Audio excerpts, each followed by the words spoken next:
7:45 in the morning? That's when it started every Monday, Wednesday, and Friday. Not the alarm. Not my coffee. The silver BMW that turned my morning routine into a nightmare. By the time Jennifer Caldwell's luxury SUV kissed those 4 steel bollards I'd installed, the internet had already decided who the villain was. But let me back up, because this story doesn't start with revenge. It starts with me being late to save lives. Hi there. I'm Marcus Brennan, paramedic for 12 years. And what I'm about to share changed everything about how I see neighborhood politics. Stay with me. This gets wild. Most people think being a paramedic is all about adrenaline and sirens. Truth is, half the job is just showing up on time. My shift starts at 8 a.m. sharp. That means wheels rolling by 7:50. No exceptions. In 12 years, I'd never been late more than twice in a month.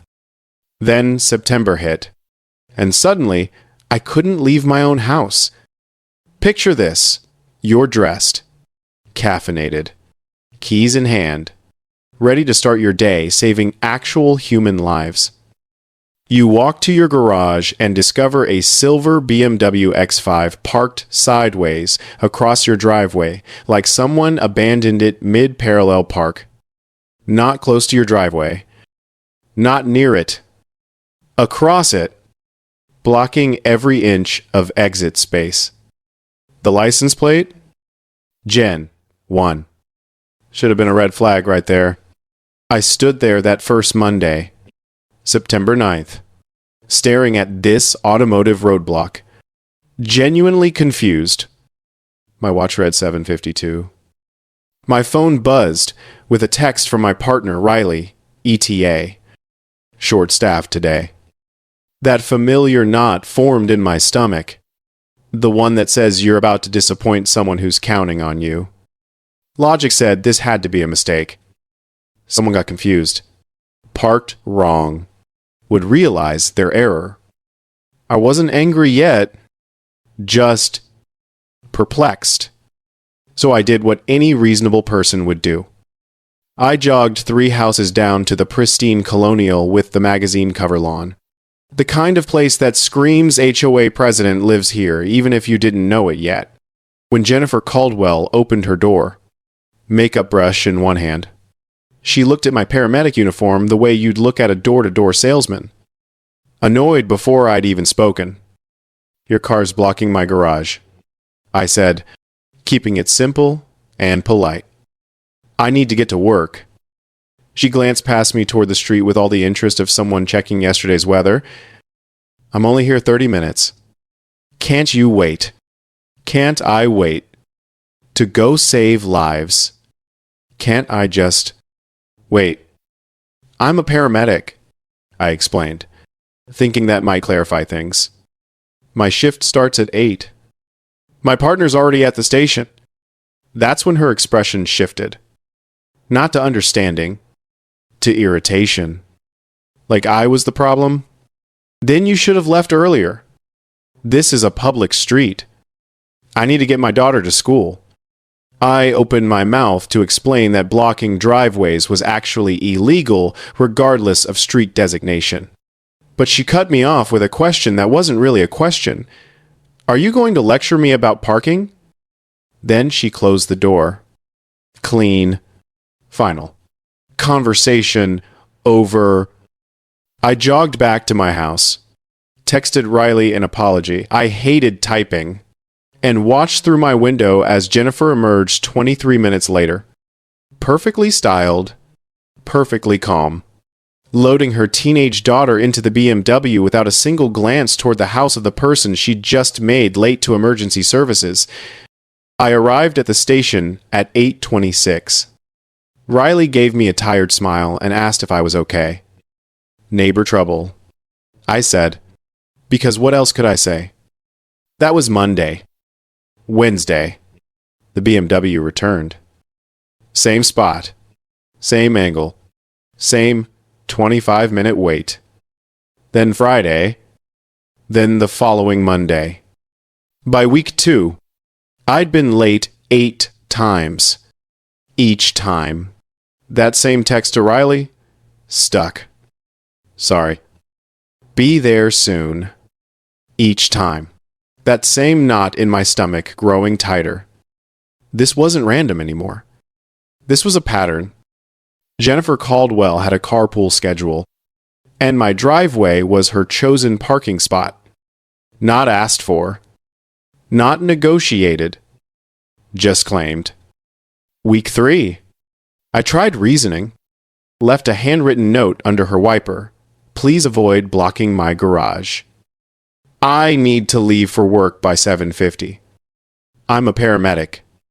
Thank you. I watched from my window as she read it that morning. Watched her peel it off the windshield. Watched her let it drop onto the pavement like litter. Then she drove away. That little yellow square of paper lying on the ground changed something in me. It wasn't anger yet. It was recognition. This person didn't care about requests. Didn't care about courtesy. Didn't care that my being late might mean someone's grandfather waited longer for a cardiac response. So I tried direct confrontation.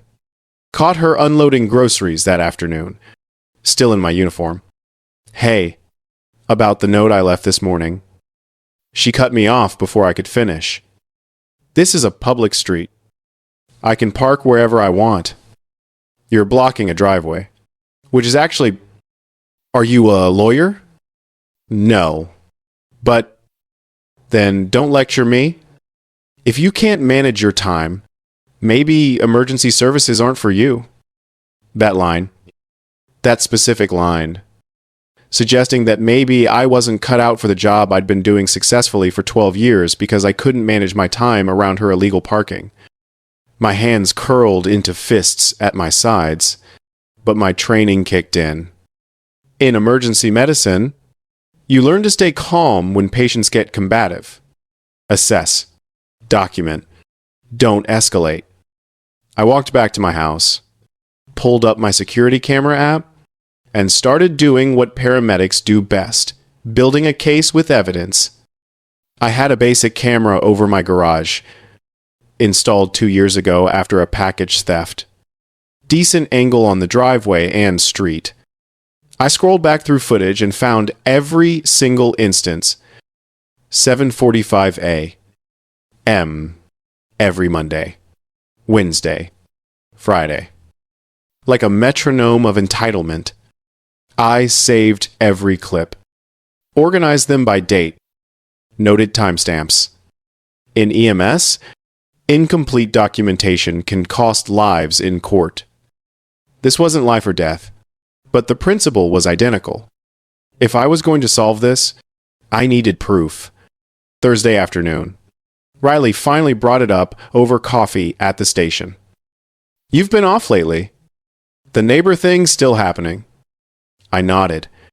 Every Monday, Wednesday, and Friday. 30 minutes. I've asked her to stop. Left notes. She doesn't care. Riley set his coffee down, his expression darkening. We'd been short-staffed that month. 2 close calls where we'd needed a third set of hands. He knew what my lateness meant, even if he was too professional to say it directly. I'm working on it, I said quietly. That night, I did what I always do when facing a complex problem: research. City ordinances. Parking enforcement procedures. Property access laws. I pulled out my home closing documents. I found the property survey showing exactly where my land ended and public right-of-way began. Municipal Code Section 1248.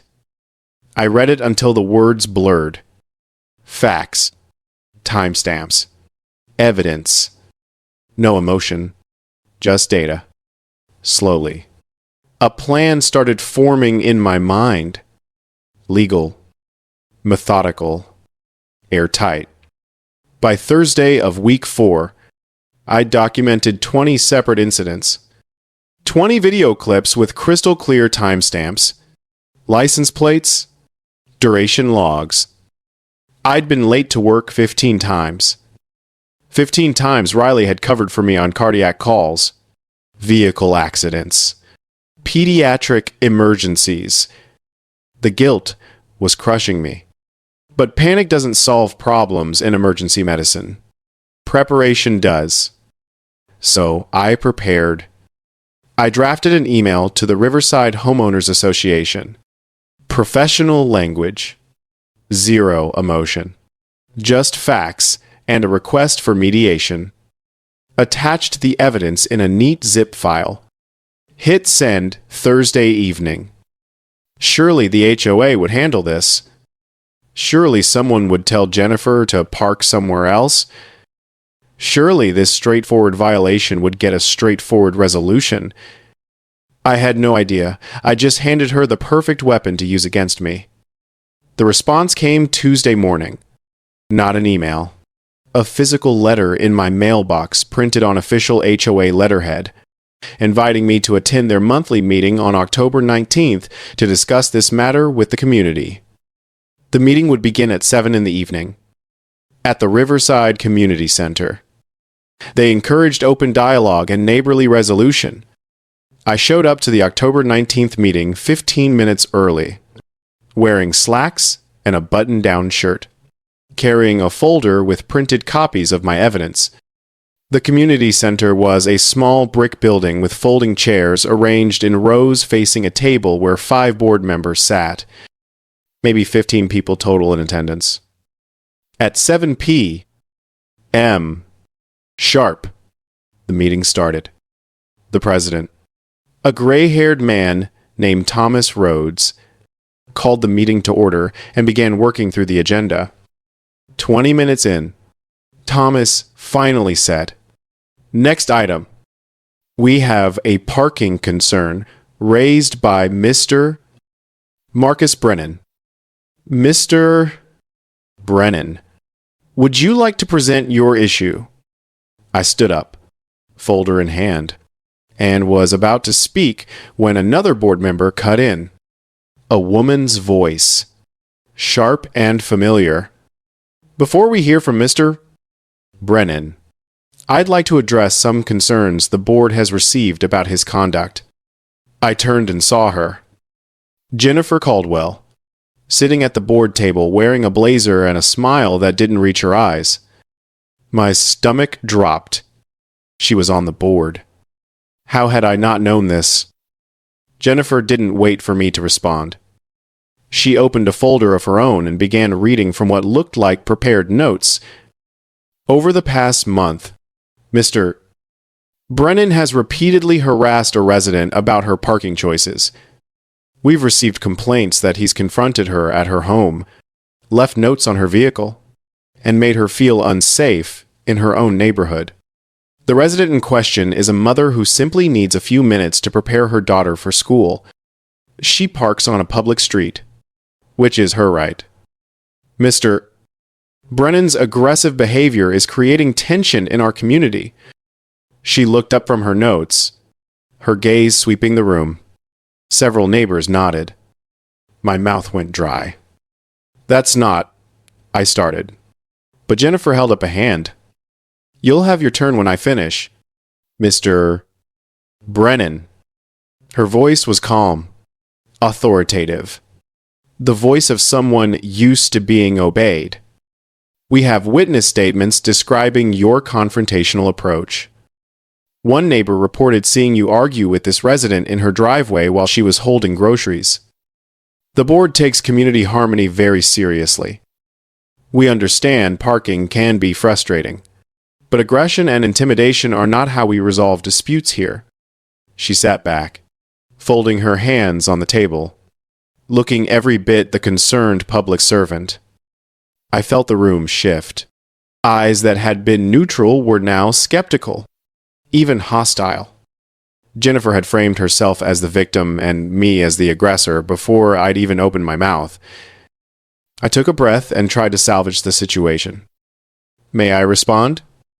I asked, keeping my voice steady despite the anger building in my chest.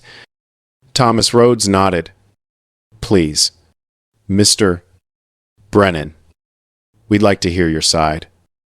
I opened my folder and pulled out the printed photos. I'm a paramedic. I work the morning shift starting at 8 a.m. For the past 4 weeks, a silver BMW has been parking across my driveway every Monday, Wednesday, and Friday at 7:45 a.m., blocking my access for 30 to 35 minutes. I've been late to work 15 times because of this. I've missed emergency calls. My partner has had to respond short-staffed. I held up the photos. I have time-stamped evidence of every incident. I approached the vehicle owner politely multiple times, asking her to park elsewhere. I left a note. I was not aggressive. I was trying to solve a problem. And who is this vehicle owner? Asked another board member. Before I could answer, Jennifer spoke up again. It's me. And I'd like to clarify that Mr. Brennan's version of events is exaggerated. I park on a public street for a short time during school drop-off. That's not illegal. His driveway is not blocked. He simply has to wait a few minutes. If he can't manage his morning schedule to accommodate normal neighborhood activity, perhaps he should consider leaving earlier. Her tone was reasonable, almost sympathetic. I felt my jaw tighten. You're not using public parking. I said, you're blocking a driveway, which is illegal under city code. And it's not for a few minutes. It's 30 minutes every time. Jennifer smiled, the kind of smile that doesn't reach the eyes. Do you have proof that I'm blocking your driveway? Or are you simply upset that someone parks near your house? She knew I had photos. I'd sent them to the HOA. But she also knew that nobody in this room had actually looked at them yet. I sent the board 20 photos. I said, holding up my folder, they're time-stamped. They show your vehicle parked across my driveway apron. Not near it. Across it. Thomas Rhodes cleared his throat. We did receive your photos, Mr. Brennan, but we haven't had a chance to review them in detail. This is a matter we can table for further investigation. Jennifer jumped in smoothly. I think what we're seeing here is a new resident who doesn't understand how our community functions. We share space. We accommodate each other. If Mr. Brennan continues to harass residents over minor inconveniences, that's going to become a bigger problem than parking. She looked directly at me. I'm willing to let this go if you are. But if you keep confronting me, I'll have no choice but to file a formal complaint for harassment. The room went quiet. I looked around at the faces staring back at me. Nobody spoke up in my defense. Nobody asked to see my evidence. Jennifer had controlled the narrative from the start, and I'd walked right into her trap. Thomas Rhodes shuffled some papers. Let's move forward with a warning for both parties. Mr. Brennan, please refrain from confrontational behavior. Ms. Caldwell, please be mindful of where you park. We encourage you both to communicate respectfully. Can we agree to that? It wasn't a question. It was a directive. I wanted to argue, but I could read the room. Jennifer had them. So I nodded. Understood. I said, my voice flat. Thank you for your time.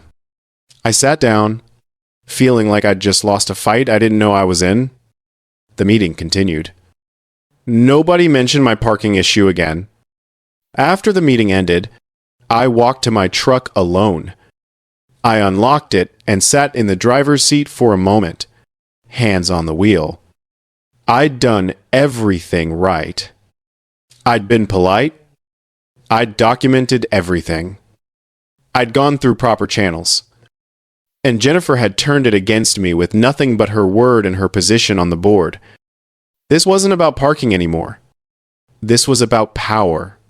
I pulled out my phone and opened my laptop when I got home. I titled a new document Plan B and started typing. If the HOA wouldn't help, I'd find another way.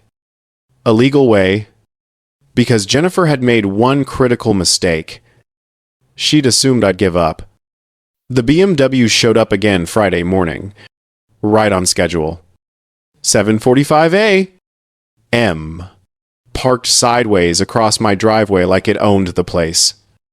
I stood at my kitchen window with my phone recording the same scene I'd recorded 20 times before, and felt something shift inside me.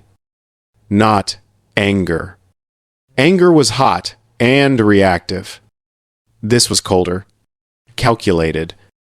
I was done playing by rules that only applied to me. If Jennifer could weaponize the HOA, I could weaponize the law. I just had to find the right statute. Monday morning, week 5. I called the non-emergency police line. The dispatcher took my information and said an officer would be out shortly. I waited in my driveway, watching the clock tick past 8 a.m. The officer finally arrived at 8:37, by which time Jennifer's BMW had been gone for 22 minutes.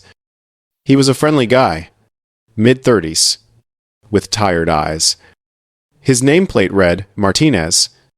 "You're county EMS, right?" he asked. "Yeah," I said. "Look, I appreciate you coming out, but the car is already gone. This has been happening every Monday, Wednesday, Friday for 5 weeks now. She blocks my driveway for 30 minutes and leaves before anyone can respond."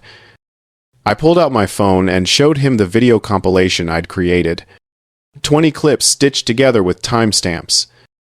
Officer Martinez watched, his expression shifting from polite interest to genuine sympathy. "That's frustrating," he said. "But here's the problem. I can't cite a vehicle that's not here. We need to catch her in the act." I felt my shoulders sag. "By the time you arrive, she's always gone." Officer Martinez handed my phone back. "Between us, document everything.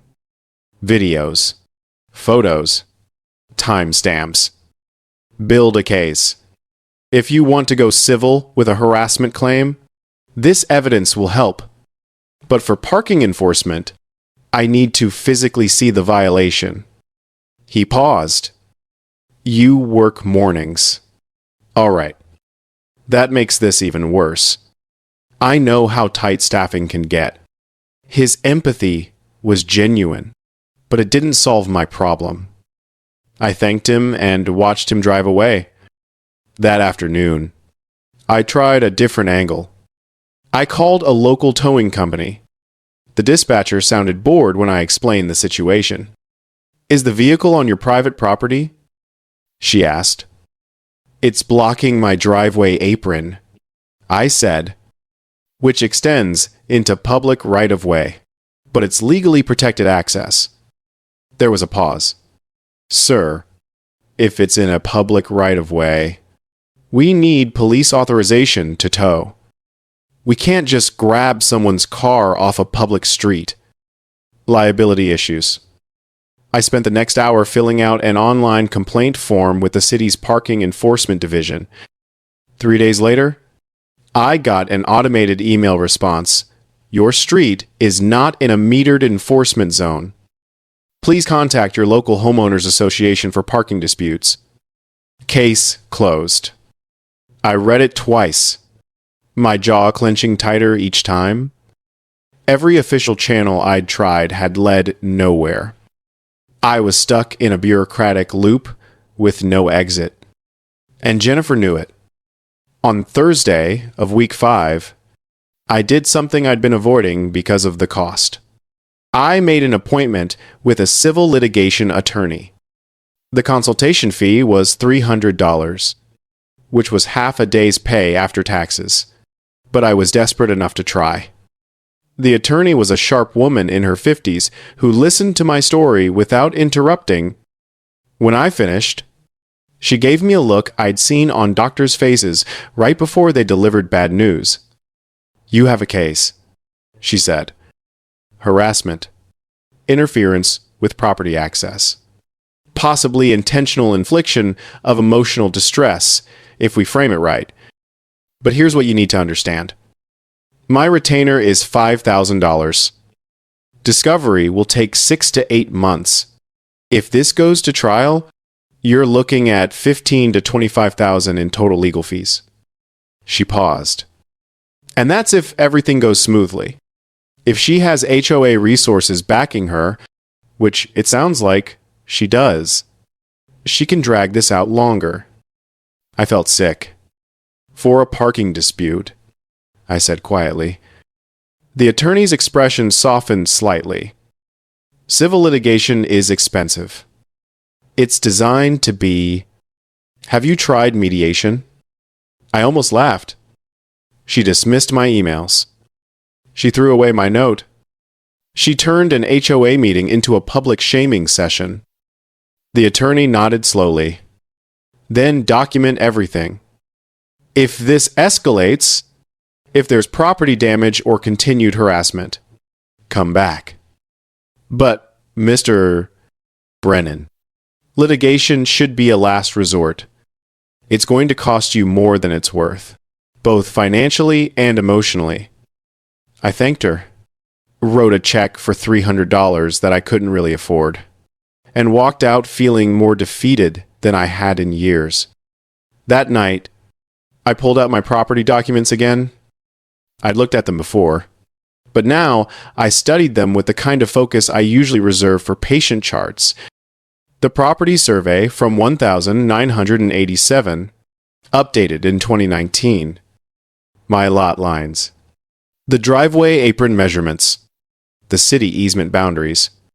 And there, in the fine print of the deed restrictions, I found something I'd glossed over before, a section about property improvements and protective structures. I started Googling driveway protection, bollards, parking barriers. I found dozens of examples, everything from decorative posts to heavy-duty steel barriers designed to stop vehicles. I clicked through city ordinances, cross-referencing with my survey. Section 1248, Driveway Protection Devices. I read it 3 times to make sure I understood. Bollards were permitted if they met specific criteria, installed on private property, not exceeding 36 inches in height, equipped with reflective markings, and approved through a city permit process. The permit fee was $150. I measured the dimensions on my survey. The bollards would need to be placed 6 inches inside my property line to be fully legal. Not in the public right-of-way. Not on city land. On my land, protecting my access. I sat back in my chair and felt something I hadn't felt in weeks. Possibility. This wasn't about asking permission from the HOA. This wasn't about hoping the police would arrive on time. This was about using the law the same way Jennifer had used her board position. Strategically. Decisively. I started making notes the same way I document a complex medical case. Equipment needed. Contractor requirements. Installation timeline. Cost estimates. By midnight, I had a plan. Not a perfect plan, but a legal one. Friday morning, the BMW showed up again. 7:45, like clockwork. But this time, I didn't feel helpless. I recorded the video with steady hands, saved it to my evidence folder, and watched Jennifer drive away 32 minutes later. She had no idea what was coming. She thought she'd won. She thought her board position and her manipulation had neutered any resistance I could offer. She was wrong. I opened my laptop and navigated to the city's online permit portal. I filled out the application for driveway protection device installation. I uploaded my property survey showing the exact placement. I attached specifications for 4 steel bollards, each 36 inches tall, 6 inches in diameter, with yellow reflective tape. I paid the $150 fee with my credit card. Before I submitted the application, I paused. This was the point of no return. Once I installed those bollards, there was no pretending this was a misunderstanding. No going back to neighborly relations. I clicked submit. The confirmation screen loaded. Application received. Permit number 2024DPD8847. Estimated review time, 7 business days. I closed my laptop and looked out my kitchen window at the empty street where Jennifer's BMW would return Monday morning. Let her come. Let her park there one more time. 2 more times. However many times she wanted. Because soon, very soon, that parking spot was going to become the most expensive mistake she'd ever made. The permit approval email arrived on a Tuesday morning, 9 days after I submitted the application. Permit number 2024DPD8847 approved. Your driveway protection device installation has been authorized under Municipal Code Section 1248. I forwarded the email to myself twice, printed a copy at the station, and saved a backup to 3 different cloud services. This wasn't just a permit. This was ammunition. I spent my lunch break calling contractors. The third one, a welding company with a gruff-voiced owner, said he could do it next Wednesday if I was flexible on timing. How early can you start? I asked. We usually roll in around 8. He said, Can you do 6:30? There was a pause. That's early. Any particular reason? I kept my voice neutral. I want to avoid disrupting street traffic. Sure. 6:30 works. $1,200 total. Materials and labor included. $1,200 was a significant chunk of my savings. But I'd already spent $300 on a useless lawyer consultation and $225 on permit fees. At this point, what was another $1,200 to actually solve the problem? Deal, I said.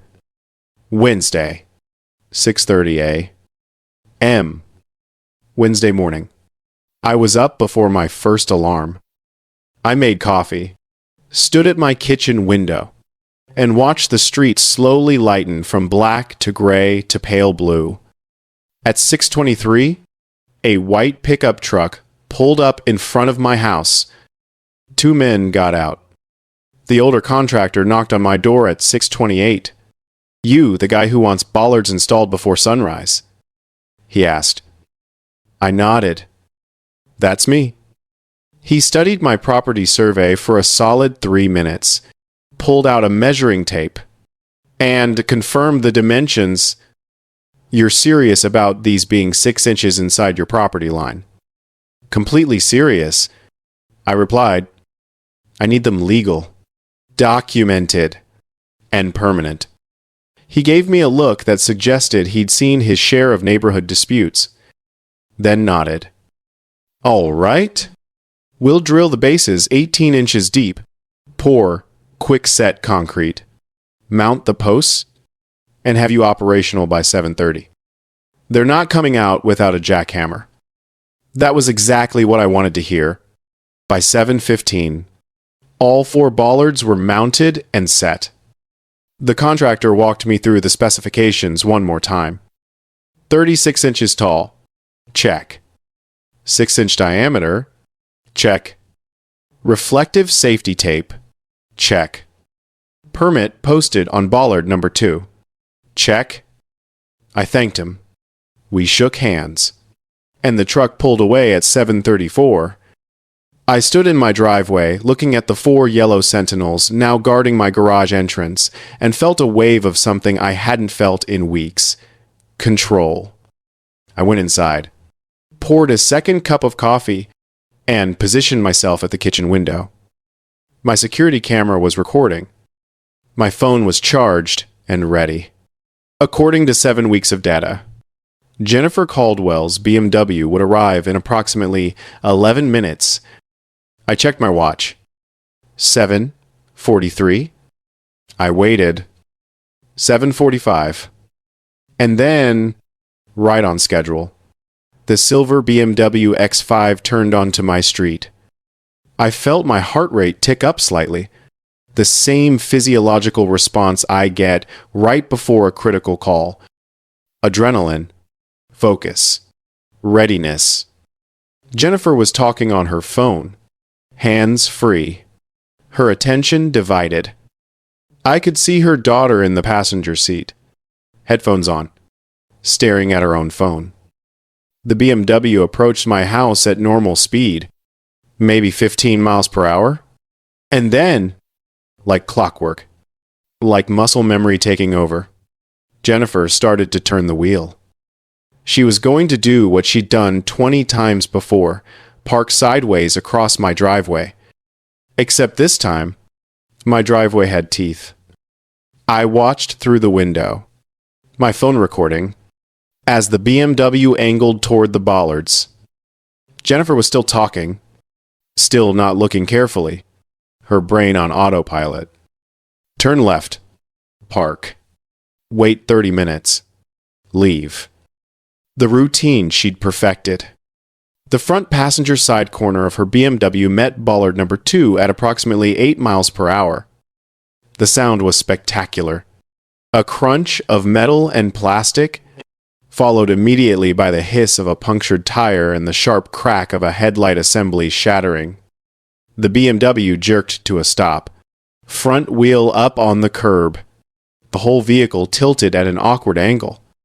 Inside the car, I saw Jennifer's mouth open in a scream I couldn't hear through my window. Her daughter lurched forward against her seatbelt, phone flying from her hands. The airbags didn't deploy. The speed had been too low, but the damage was obvious. The front bumper was crumpled like paper. The headlight was gone. Just jagged plastic and exposed wiring. The hood had buckled slightly where it met the bollard's unforgiving steel. I set my coffee down, took a breath, and walked outside.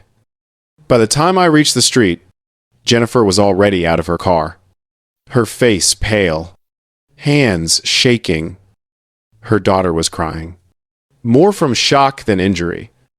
3 neighbors had emerged from their houses, drawn by the noise. Jennifer stood there, staring at the bollards like they'd materialized out of thin air. What are these?" she said, her voice shaking. "These weren't here yesterday." I approached calmly, my paramedic training kicking in automatically. "Is anyone hurt?" I asked, directing the question to both Jennifer and her daughter. "Do you need me to call 911? Jennifer spun toward me, and I saw the exact moment recognition hit her. Her shock transformed into rage. "You," she said, her voice rising. "You did this. You put these here to wreck my car. This is entrapment." I kept my voice level professional. Entrapment is a legal term that applies to law enforcement conduct. These are protective bollards legally installed on my private property. Are you or your daughter injured? I'm trained to assess if you need medical attention. Jennifer's daughter said through her tears, "Mom, I'm okay. Just scared." Jennifer whirled on her. "Don't talk to him. Don't say anything." She turned back to me, her hands balled into fists. "You can't just put these here without warning people. This is..." She seemed to be searching for legal language that didn't exist. I reached into my pocket and pulled out a folded copy of the permit. "These bollards were installed yesterday morning at 6:30 a.m. The permit was approved 6 days ago. It's posted on the bollard your car hit." Everything is documented, legal, and on my property. You were blocking my driveway, which is illegal under city code. Now, for the third time. Is anyone injured? One of the neighbors stepped forward. Jennifer, are you all right? Jennifer seemed to remember that she had an audience. She took a breath, visibly trying to compose herself, and put an arm around her daughter. We're fine. We're fine. But someone needs to call the police. He installed a booby trap. He knew I park here. Another neighbor said quietly, Jennifer, those are bollards. People use them for driveway protection. If they're on his property. He trailed off, unwilling to finish the sentence. Jennifer pulled out her phone with shaking hands. I'm calling the police, she said, her voice tight. We'll see what they have to say about this. I nodded calmly. Please do. I have everything documented. The permit, the installation receipts, the property survey showing these are entirely on my land, and 7 weeks of video showing you repeatedly blocking my driveway. I kept my tone neutral, factual. Jennifer stared at me, and I saw something shift in her expression. Not quite fear, not quite understanding, but the first glimmer that maybe, just maybe, she'd miscalculated. The police arrived 14 minutes later. I recognized Officer Martinez before he even stopped. He stepped out, taking in the scene, the damaged BMW, the bollards, Jennifer standing with her arm around her daughter, me standing calmly in my driveway. Brennan, he said, pulling out his notepad. What happened here? Jennifer jumped in before I could respond. He installed a trap. Those posts weren't there yesterday. He knew I park here, and he put them up to damage my car. Her voice was high, strained, teetering on the edge of hysteria. Officer Martinez walked over to the bollards, examined them carefully, then spotted the laminated permit zip-tied to the second post. He read it, his expression neutral, then looked at the damaged BMW. Ma'am, Martinez said, turning to Jennifer. These are legal protective devices. When were they installed? I answered before Jennifer could spin the narrative. Yesterday morning, 6:30 a.m. Installation was completed by 7:35. The contractor has all the documentation. They're positioned 6 inches inside my property line, entirely on private land. Martinez nodded slowly, then looked at Jennifer. And you were attempting to park here this morning? Jennifer's face flushed. I've been parking here for months. He knew that. He installed these specifically to damage my car. Martinez's expression didn't change. Were you blocking his driveway when you parked here? Jennifer opened her mouth, closed it, then said, It's a public street. I have every right to use public parking. Martinez glanced at me, and I pulled out my phone. I have 20 videos showing her vehicle parked across my driveway apron over the past 7 weeks. Every Monday, Wednesday, and Friday. Duration 25 to 35 minutes each time. I handed Martinez my phone, already queued to the compilation video. He watched silently, scrolling through clips, his jaw tightening slightly. When he finished, he handed the phone back and turned to Jennifer. Ma'am, blocking a driveway, even partially, is a violation of City Code Section the 2nd of September 2014. This footage shows a clear pattern. Jennifer's voice went sharp. But I always park here. He knew I would hit those things. And there it was. The admission. Officer Martinez wrote something in his notepad, and I saw Jennifer realize her mistake. Her face went pale. I mean, I didn't mean, what I meant was... Martinez held up a hand. Ma'am, let me make sure I understand. You're stating that you regularly parked in a location that blocked this resident's driveway access. The legal trap had sprung shut, and Jennifer was standing right in the middle of it. She looked at her daughter, at the neighbors watching, at the damaged BMW, and seemed to understand that she'd just incriminated herself. I need to call my insurance, she said weakly. Martinez nodded. That's your right. I'm going to write this up as a single vehicle accident. Driver failed to observe a fixed obstacle on private property. No citation will be issued to either party. He looked at me.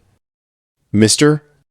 Brennan, your bollards are legal and properly permitted. You're clear. Jennifer's voice cracked. You're not citing him. He created a hazard. Martinez's tone remained professional but firm. He installed legal safety equipment on his own property with proper permits. Ma'am, if anything, you're fortunate he's not pressing charges for the previous driveway obstructions. He closed his notepad. You'll need to call a tow truck. Your vehicle isn't drivable. Jennifer stood there, her daughter crying softly against her shoulder, and I saw the exact moment she understood that she'd lost. Not just this confrontation, the entire war. She'd pushed and pushed, confident in her HOA authority and her ability to manipulate the system. And she'd run straight into consequences she couldn't talk her way out of. Officer Martinez walked over to me, speaking quietly. Between us. Smart move with the permit. You covered all your bases. He glanced at Jennifer. Some people don't realize actions have consequences until they're staring at a $1,200 repair bill. I kept my voice neutral. I just wanted to get to work on time. Martinez almost smiled. Yeah, I'm sure. He handed me a business card with the incident report number written on the back. For your records. If she tries anything else, contact me directly. We shook hands, and he drove off. I stood in my driveway looking at the 4 yellow bollards that had just changed everything. They weren't coming out. They'd been engineered to be permanent. And Jennifer's BMW, currently being winched onto a flatbed tow truck, was testament to exactly how permanent they were. I went inside, grabbed my work bag, and headed out to my truck. As I backed out of my garage, I had to angle slightly to avoid the tow truck that was still loading Jennifer's BMW. She was standing on the sidewalk, phone pressed to her ear, her face a mask of barely contained fury. Our eyes met for a fraction of a second as I drove past. I didn't smile. I didn't wave. I just drove, hands steady on the wheel, heading to the job I'd been late to 20 times because of her. Not anymore. Never again. Those bollards would be there tomorrow, next week, next year. Unmovable, undeniable, legal. When I got to the station, Riley was waiting by the rig.